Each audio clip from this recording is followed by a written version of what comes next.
Magandang araw mga kaibigan. Ito hindi na napigilan ni Madam Hanilet Abansenia. Naglabas siya ng sama ng loob itong nangyari kay PRRD. Ito sa post ng Protect Vice President Sara page, pinost nila ito. Hindi napigilang maglabas ng sama ng loob si Miss Hanilet Abansenia sa Administrasyong Marcos matapos ang illegal na dakipin ng awtoridad ang kanyang kinakasamang si dating Pangulong Rodrigo Duterte noong nagdaang Martes, Marso 11, 2025. Ito yung exact statement ni Ma'am Abansenia. Sobra pa ito sa martial law. Kung ang tatay niya, tatay ni PBBM, nag-announce nga ng martial law, ito warrant of arrest, walang announce. Walang right to legal assistance. Tapos, walang warrant, illegal detention na ito. Galit na sambit ng may bahay ng dating Pangulo. So, noong March 11, may mga lumabas na video na pinigilan pa ni Ma'am Abansenia si PRRD na huwag kang sumama sa kanila. Pinipigilan niya eh. Si Tatay Digong naman, hindi sasama ako. So, dito mo makita yung pagsunod ni PRRD sa rule of law. Pagdating niya sa airport, wala namang naipakitang warrant of arrest. Kaya, itong si Ma'am Abansenia, talagang pinigilan, huwag kang sasama, huwag. Kasi ang ginawa ni General Torre, di ba, hawak lang niyang cellphone, you are informed of your rights, yung Miranda Doctrine ba yun? Pinasa lang niya, nasaan yung warrant of arrest? Wala.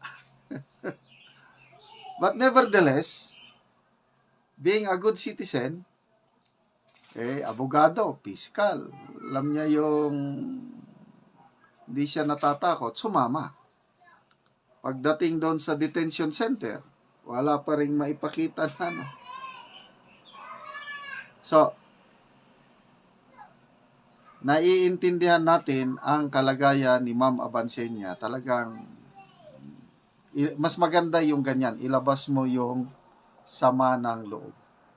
Kasi kung kimkimin mo lang, mas lalong mahirap. Kaya mabuti yung may outage, lalabas yung sama ng loob. So, kasi sa mga nabasa kong articles or post, dapat pala yan talagang ina-announce yung warrant of arrest. Wala yung mga bali-balita lang, yung sources, yung balita ng Rappler. Ang Rappler pa ang nag-announce ang dapat ina-announce ng ICC, ina-announce ng state party ang Philippine government. Walang announcement. So yun, violation yun. At sa tingin ko nga na I don't know anong nangyari, bakit may dumating na warrant of arrest, kailang late na. Dapat doon pa lang sa airport, ipinakita na sana yung warrant of arrest para kung sinunod nila yung proseso, pag-aresto kay Tatay Digong, yung Article 59, kung sinunod nila, dadalhin sa judge. Paano dadalhin sa judge? Kasi ang gagawin sana ng judge, i-assess niya yung warrant of arrest kung applicable ba para kay PRRD. i-assess ng judge yung identity ng person na inaresto. Ganun. Dahil walang warrant of arrest, kaya hindi talaga nasunod yung proseso. May nag-text sa akin na aking subscriber. Pinadala niya ito. Nilabag daw ang mga steps sa arrest procedure based on Article 59 of ICC based on the blog of Sas Rogando Sasot. Kaya salamat kay Sas, napakaganda yung paliwanag niya. Sabi niya, there are 7 steps. What General Torre and police did were steps 1 and 7 bypassing steps 2 to 6. With that faulty arrest procedure, the arrest was illegal and President Duterte should return to the Philippines. So sinagot ko, yes ma'am, hindi nasunod ang rules ng ICC. So, sabi niya, nagmamadali. God allows it to happen in order to invalidate the case. Ito na, makikita mo, gumagalaw ang Diyos. Although, sa ngayon, makikita natin na parang ikakasama ni Pangulong Duterte.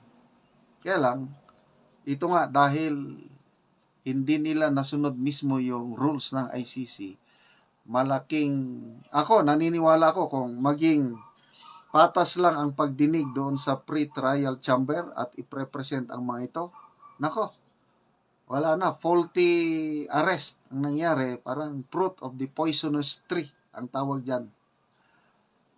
Everything that follows becomes illegal dahil yung pag-aresto, manner of pag-arrest is illegal. So, masyadong inapura dahil sa kanilang pag-aapura lalong nabulilyaso. So, let's continue to pray for the Duterte family, lalo na kay PRRD, yung edad niya, kailangan niya ng good health, comfort, siya lang doon, palayo sa pamilya. Sana ang Diyos ang magtabon ng kanyang precious blood sa ating minamahal ng Pangulong Duterte. Okay, salamat mga kaibigan sa inyong palaging panunood sa ating mga vlogs. Nakakatulong kayo ng malaki sa Tribong Talandig dahil ang income natin sa channel na ito is tulong talandig. Namimigay tayo ng yero at pako para ma-repair ang sira-sirang bahay ng talandig or makapagpatayo sila ng bagong bahay. Panoorin nyo ang video na ito. Sa ikapito na ni nga balay o ikaunom sa may tikalaan garden sa sakop sa Bukidnon. Ayo ay mahingapon niya. Mahingapon. Oo. Sige, dayon ma'am. Oo. Ma'am. Gatulo na inyong balay. Sobrang ang ulan. Kusog ang ulan. O muna na siya nga nagatulo na. O muna ni ang tubig na makita sa nasalod sa ilang balay. O lalom na gyud. Makita gyud ang tubig ay ilang balay. Luwag-luwag na gyud ang bulsot sa ilang yero. O karon na ami karon sa ilang balay nga natagaod gyud nga ulan o na nakabalita sa ako ang amo silang bisitahon kay ilang balay tulo so karon nakita gyud namo nga tinuod ang ilang ginaistorya.